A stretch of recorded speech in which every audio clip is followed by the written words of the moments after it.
in a simple technical sense, but to ensure a total overhaul of the whole TV watching experience and the economy around it. The nation's capital, Abuja, becomes the second to witness digital switchover after the pilot scheme in Jos, the Plateau State capital. And the presidency has asked state governors to use at least 25% of the refunds made to them from excess deductions for external debt service to settle outstanding workers' entitlements. This is in a statement by the presidential spokesman on ensuring safe arrival for travelers rather than arrest. The Corps has deployed 36,000 personnel and additional logistics to ensure a hitch-free celebration across the country. Corps Marshal Buboye Oyeyemi stated this at the media briefing for the 2016 end-of-year special patrol in Abuja. Through corridors, we have realigned all the heavy-duty recovery vehicles to within a radius of 200 kilometers for prompt removal of any obstruction. And peradventure, there is a crash, the ambulance services will be there. And with free basics, one opportunity leads to many. Dial *141# to get Jobberman, Airtel One Touch, and many more without data charges. Only on Airtel.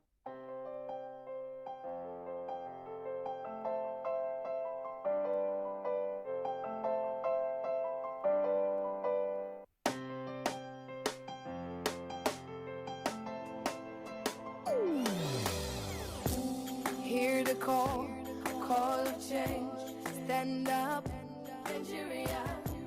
Change is here and it's going to stay. Information that could lead to stopping or uncovering of fraud to the appropriate authorities. In response, the Ministry of Finance has dedicated a contact telephone number for receiving SMS, a whistleblowers portal, as well as an email address through which members of the public who disclose information about a possible misconduct or violation could deliver such information for the attention of the team dedicated to process such information. The SMS number is 0909 806 7946. The portal finance.gov.ng, and email whistle@finance.gov.ng. The ministry, in a statement signed by Salisuna Inadambata, directed information encouraged all Nigerian civil servant and economic recession aims at giving the necessary guidance to members of the service in line with present realities. And finally, the Nigerian Stock Exchange gained for the first time this week on Thursday to see the all share index rise by 0.18%. Now next is a graphic summary.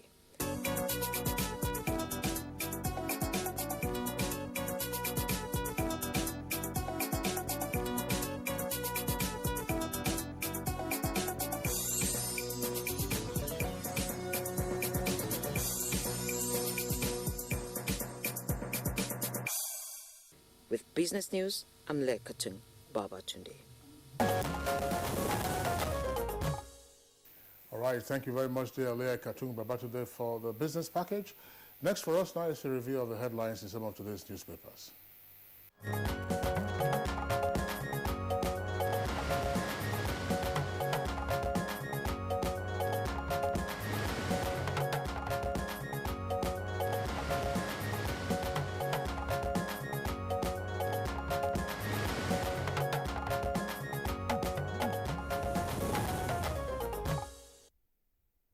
Our newspaper reviewer, Bayo Atoyebe, is here with us in the studio. Bayo, good morning. It's good to see you. Good morning, Rhoda.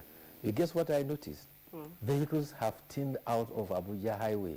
People have gone back to their nativity to celebrate Christmas. Good morning, Kinsley. Good morning. A probe of NFF accounts. Details on page 37. Now, above the nameplate, two other headlines. Budget 2017. Federal government earmarks 42.9 billion naira for State House. 123.2 million naira on foodstuff, 135 million naira on fuel and lubricants, and EFCC gets 17 billion naira allocation. Now, coming down to the second list story on the front page of New Telegraph, that's DSS. Wike and Saraki's aide plotting violent unrest.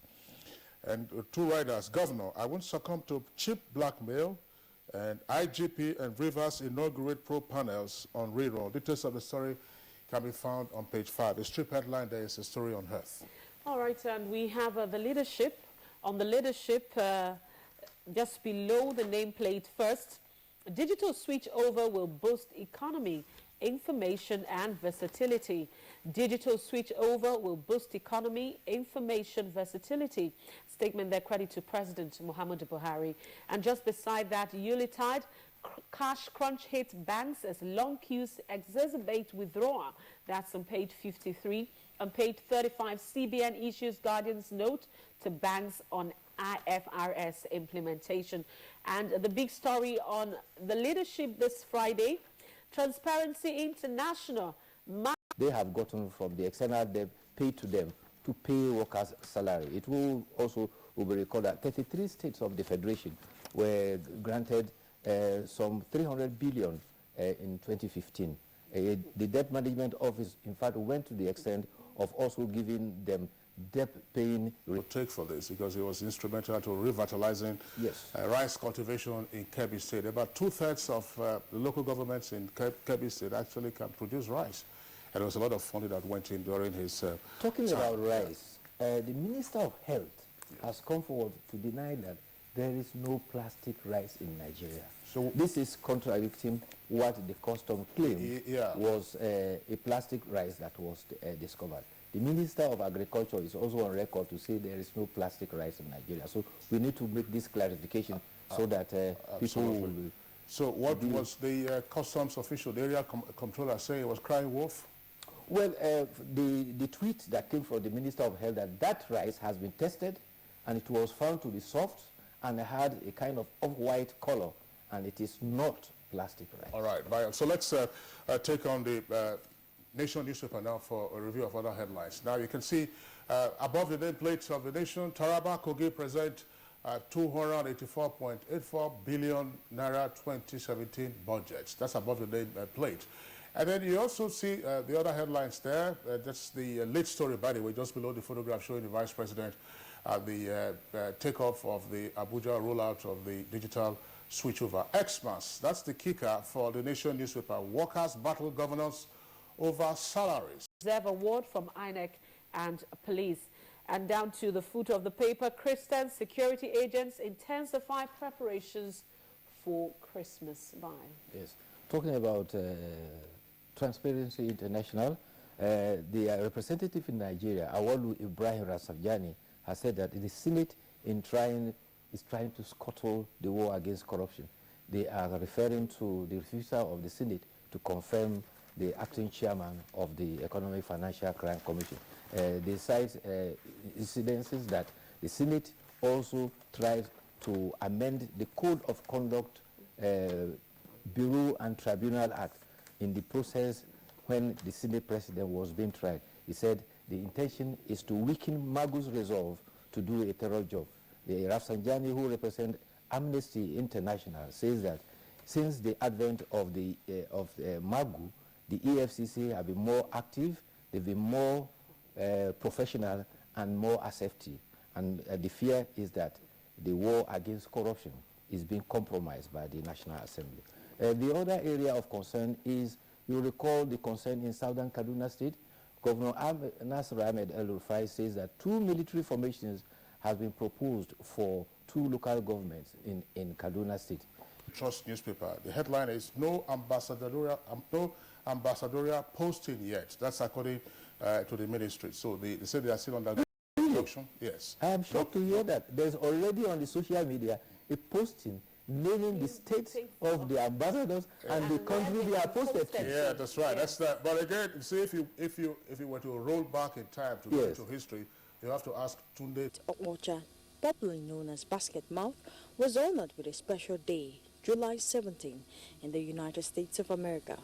Stand-up comedian turned movie producer Ayo Mako, better known as AY, stood among the top with indices showing the creative industry as a competent alternative and a major revenue earner. The federal government recently signed a memorandum of understanding with the British Council and the Tony Elumelu Foundation to harness the potentials of the creative persons through training and capacity building. Before this, talks in this direction was the focus at the African Ministers of Tourism Conference in Abuja, Cote d'Ivoire, and in Madrid, Spain, and in Madrid, Spain. 2017 will hopefully be another year for success stories. However, while many acknowledge these efforts, there were concerns about the need to address some clogs and the wheel of progress so the industry can go to greater heights. We have a big challenge when it comes to getting the fabric that we need. Busy year for you. There were various reports indicating your engagements with actors and participants in the creative industry. Now, from your interactions with various stakeholders, what were your major takeaways? And then what were your major inputs in seeking to move the industry forward in 2016 before we start talking about the prospects for 2017? Well, I think the first thing I tried to do was to understand first the industry. And after understanding the industry, to see what are the challenges the industry is facing.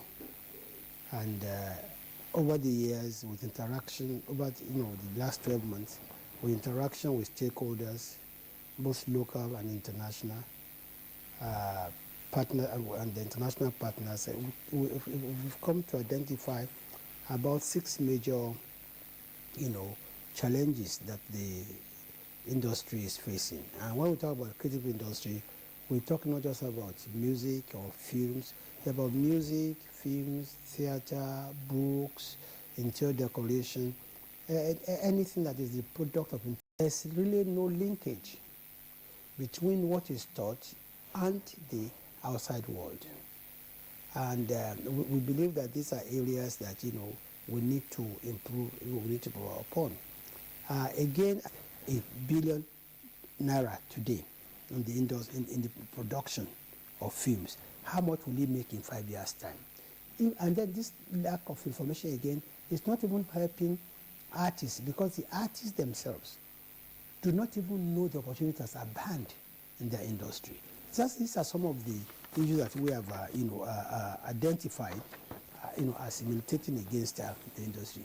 However, the bright side is that despite all these, challenges, the Price Waterhouse report has, has said that it will make them more profitable.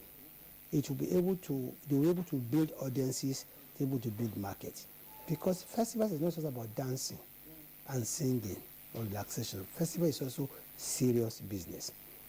Also this year, we are, with the help of the British Council, we are embarking on a program where we are going to do a mapping of the entire, creative industry in Nigeria. By mapping, we mean we're going to be able to say, look, if you go to, Kebbi State, these are the prevalent, creative industry.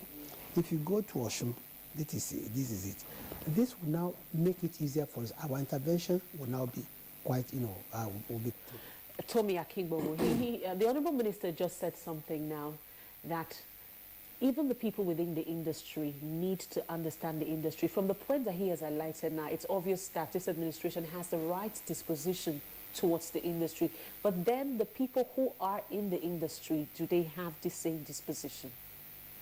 The problem, like he identified, actually, if we go further back within the family, if you look at the traditional practitioners, carvers, artists, cultural practitioners, the masquerades and all that, you find out that there has been a kind of break in transmission, that is, in handing over cultural heritages in families.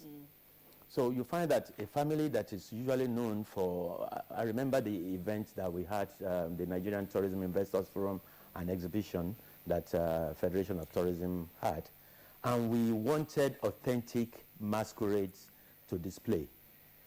It was quite difficult for us because we found over time the modern religion has actually, the young artists in Nigeria, Nigerian artists are welcome, our music and everything is doing very well, but you find that at the root, the young artists actually has no platform to grow. We're only getting very tiny percentage of the talents coming out. Like he said, we need to have businessmen, because if you're an artist, you don't necessarily have to be a businessman. But let a businessman identify. But how can a businessman identify a talented person unless there's a platform for him to display? Still, that means we must, at the local government level, have small programs, just like we're doing for football. At the local government, we need to have small programs that will identify the talents. And then the states level, we have programs. And then the national level, then we can now say, well, these are the young, upcoming artists. And the businessman will be able to identify, and it's ready. The private people, we are ready to make money.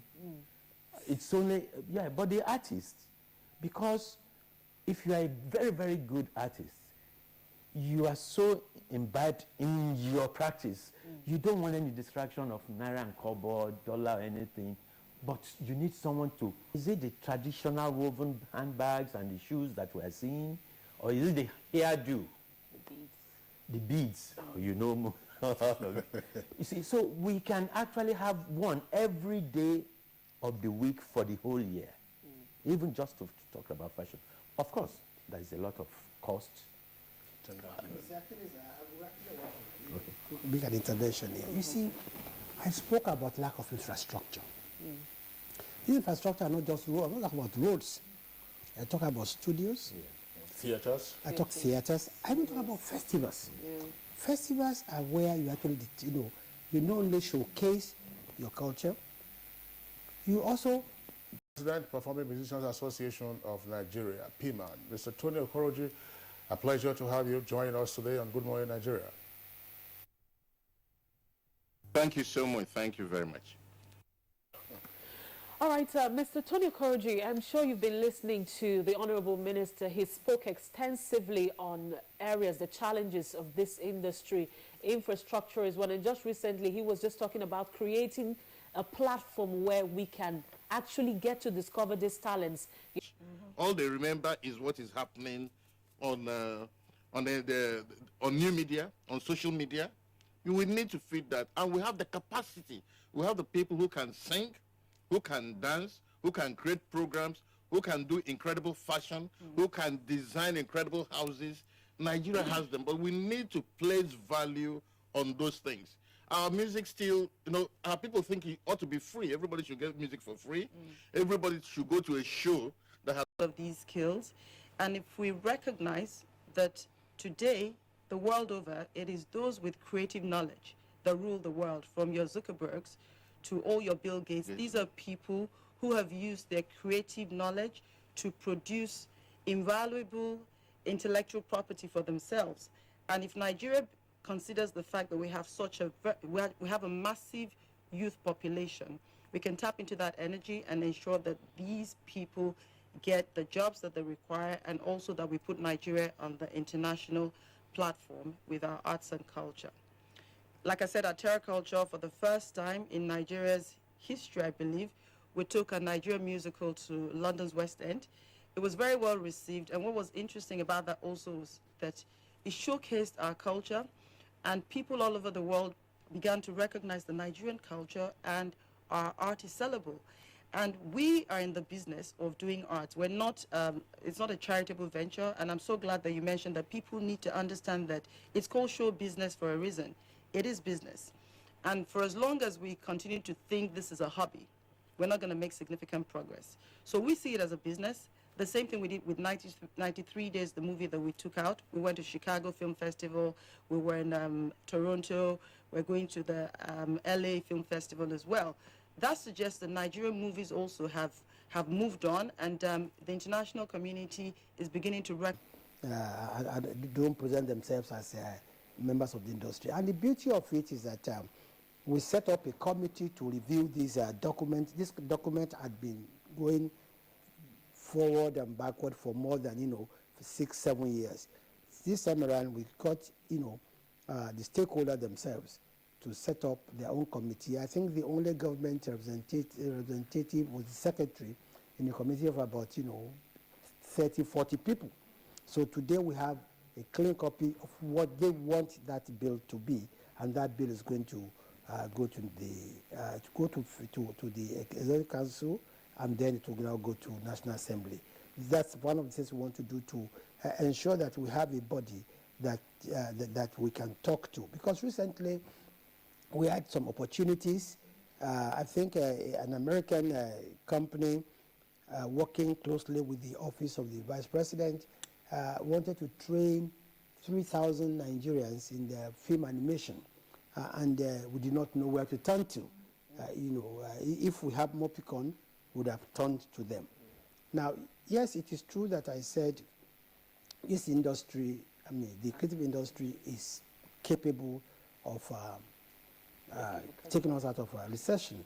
But again, there must be certain things put in place.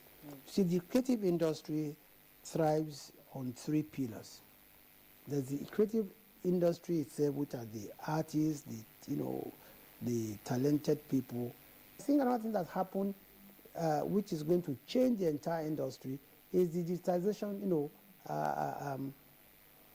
program, which we launched in Abuja yesterday.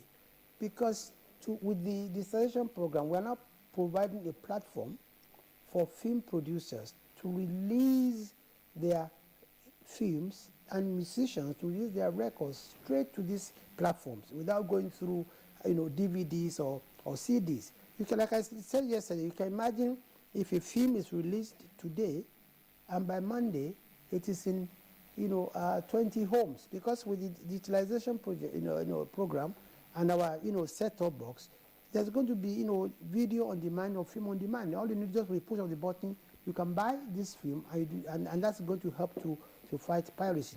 But I like the issues raised by both Bolanle and Tony, in the sense that we must change our perception. But it goes, beyond that. I think we must start to introduce our younger ones to appreciate the creative industry. Remember, I said at the beginning that even the skills, system is very weak. You see, it's only when you introduce the young ones at a very early stage to understand, to appreciate the creative industry. That is when you are even going to help them, not just to, be able to understand and know who they are, but they will be able to take interest in the creative industry. For instance, today, we need to do more. At the tourism industry, overall, look at the tourism industry. Now, if we have access to funds, then government policies will say, okay, from this data, we have XY areas, number of hotels, number of theaters. We need right information for those who are the custodians of this creative arts, the local government officials, for example. All they need now is, we can't get money from federal government because there's no oil. Now people are talking about tourism, creative arts, the artifacts, the carvers and all that. The next thing is massive taxation on the small-scale industry. Thereby, even before the industry grows, it's killed. So we need to have a controlling body that will have the overall view of how far are we in the master plan. Would it help, for instance, if a matter of this nature were taken to the National Economic Council, where you have, of course, the federal government officials, is headed by the vice president, and the state governors, who can then interface with local governments with regard to what to do essentially with the creative industry. That's Chief Tommy Akimbogu. Thank you very much for your views. Just to indicate that we have reactions already coming in from our viewers who have taken advantage of the Twitter handle. You see it on the left side of your screen at NTA GMA. We take those tweets right now and continue with the conversation. Jetta, this is his first tweet, says, Honorable Minister should reconcile the two factions of AGN to bring unity to Nollywood before Mopicon for more progress in the industry. Once again, reconcile two factions of AGN to bring unity to Nollywood before Mopicon is building theaters. But the minister also identified production studios and, of course, the full complement that you need for the creative industry. Do stakeholders, or let's say participants, or key actors in the creative industry recognize that these are business opportunities that they could sell to investors and translate them into both projects?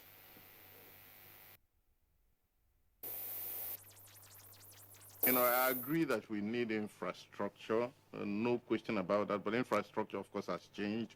You have digital studios now that don't cost like studios used to cost. So that, you know, is not an incredible problem.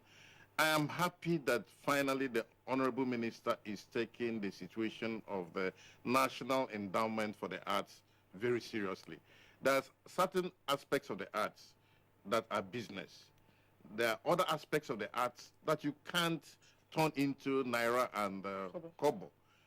For instance, when somebody was trying to, you know, make the National Theatre a commercial destination, I said, no, you can't do that. You can't make the National Assembly a commercial enterprise or also Rock a commercial enterprise. Some of these things are built to help the nation find its meaning, and in finding that meaning, a nation moves forward. You know, the interconnectivity between what the art does, you know, how that, you know... Just Bolale or St. Peters, what's your reaction to this in terms of getting infrastructure? You know, you talked about the Lagos State government building theaters.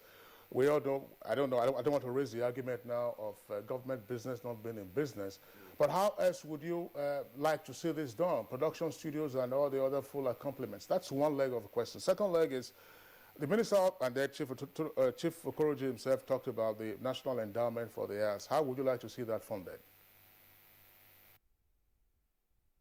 Okay, the thing is, all over the world, as has been pointed out earlier, the arts are typically funded by grants and endowments from government and wealthy philanthropists. In Nigeria, unfortunately, we don't have that situation. So what tends to happen is people like ourselves who choose to be daring and take risks, just go into this hoping, like I said, that we'll lay the foundation and eventually reap from it. But the reality is there are some sectors of the industry that has to be funded through grants, no matter how you cut it. In England, they have the Arts Council. They fund a lot of the initiatives that you see in England, the plays, you know, access to a lot of the artistic spaces. And we need to do the same thing here in Nigeria, because there's some things that, you know, private sector will just not be able to invest in because it's not profit making. But there is that chicken and egg situation that, you know, you create this infrastructure or this industry, but it has its own potential revenue earning streams on the other side. You might not see it immediately. The benefits are always there, from tourism to people wanting to export your culture, and all of those things all come into play eventually. I came out this morning from a great event at Eco Hotel and Suites in Lagos, the Hedges, you know, driven by a young Nigerian called Ayo Animation. Come and see the crowd that was at the Eco Hotel, you know, the amount of money that was made in that hotel yesterday because of Ayo's Hedges is incredible. I mean, last week you had the NMVA done by Kali Ikpe. The minister was at the Afrima event. These things are pushing thousands of people to support infrastructure, tourism industries, hotels, and all that. We just need to continue to do this and do it at a bigger scale. Thank you so much. All right, Bolale, let's get your closing thoughts as well on 2017. 2017 will be even greater than 2016. The potential for the industry is immense. From the movie industry, if you look at what has happened in 2016 with the likes of 76 and 93 days being taken to film festivals all over the world, there'll be even better movies coming out, hopefully, going forward. You also know of the record-breaking ones in Nigeria, the local cinemas as well. So I think things will be brighter in that particular sector. Also in theater, with our productions and a lot more productions going on now with the theater